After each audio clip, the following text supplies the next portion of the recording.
sommes à quelques pas de nos deux examens principaux du secondaire, le BPC et le baccalauréat. Nos candidats sont préparés, ou sont en train d'être préparés pour affronter ces deux examens-là. Ici, nous avons tous les professeurs, nous faisons des travaux dirigés tous les week-ends, nous sortons d'un examen blanc départemental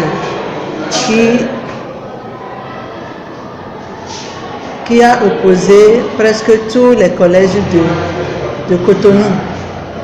Et nous espérons qu'à travers déjà ces examens blancs, nos candidats se préparent pour affronter les examens blancs, les examens nationaux de fin d'année. Déjà pour le baccalauréat à l'école, on n'a pas encore commencé les révisions, mais moi-même je fais mes révisions à la maison déjà.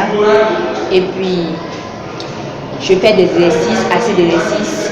Je traite des bacs précédents et je participe également à des séances de TD qui se font dans diverses écoles de la place. Et je lis régulièrement mes cours également. Quand je traite des exercices, quand j'ai des problèmes, je vais voir mon professeur pour lui présenter ce que j'ai eu à traiter à la maison et il m'aide à corriger et à prendre conscience des erreurs que j'ai faites et à reprendre l'exercice et lui revenir après quand j'aurai fini. L'examen du baccalauréat, d'abord, j'ai repris toutes mes épreuves des devoirs passés, les épreuves de TD que j'ai commencé par retraiter, notamment en maths, physique et SVT. En ce qui concerne les matières littéraires, j'essaie de traiter les épreuves d'autres établissements, les examens blancs, les devoirs d'autres établissements. Quand j'ai des difficultés, je viens voir mes professeurs, je leur présente ce que j'ai eu à faire, ce qui corrige et me montre la méthode à suivre pour pouvoir reprendre les essais tout seul. J'ai également traité déjà les bacs passés, les 5 derniers bacs en PCT et les 3 derniers bacs de l'année passée en maths. Ce que je pourrais ajouter à l'endroit de ces candidats-là, ce que je pourrais plutôt répéter, c'est qu'un examen se prépare dès la rentrée.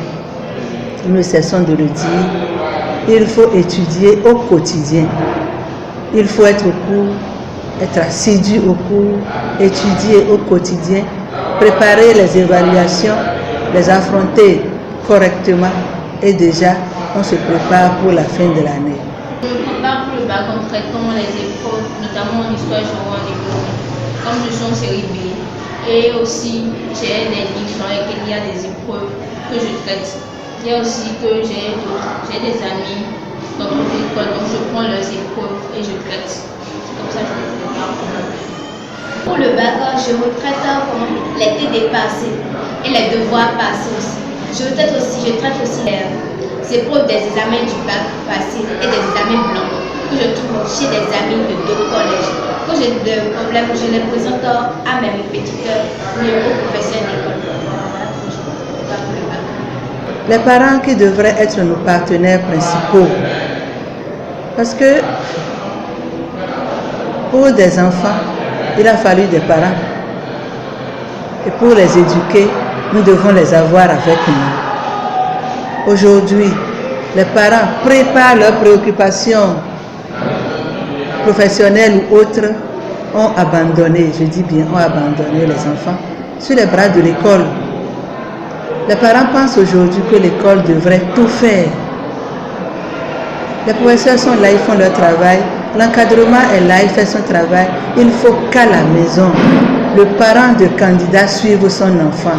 C'est à la maison que s'étudient les cours pris à l'école. C'est à la maison que se font les exercices donnés par les professeurs.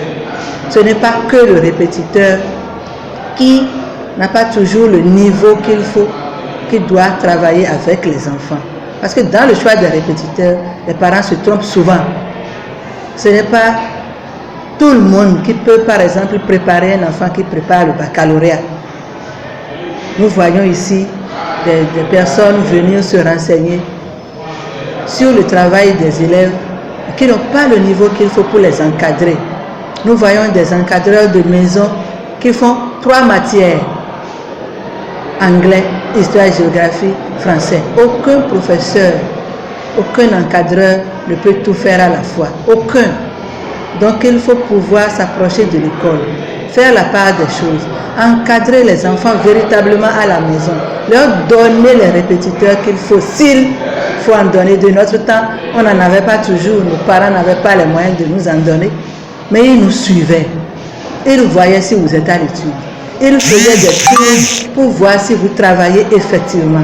Ils vont à l'école se renseigner auprès des enseignants, des parents que moi je n'ai jamais vus. Jamais ils ne se présentent à l'école. Vous les invitez, même ils ne viennent pas. Dans ces conditions, il ne reste que l'enseignant. Mais le grand maître est là, il y a la rue qui parfois la récupère et leur enseigne du n'importe quoi.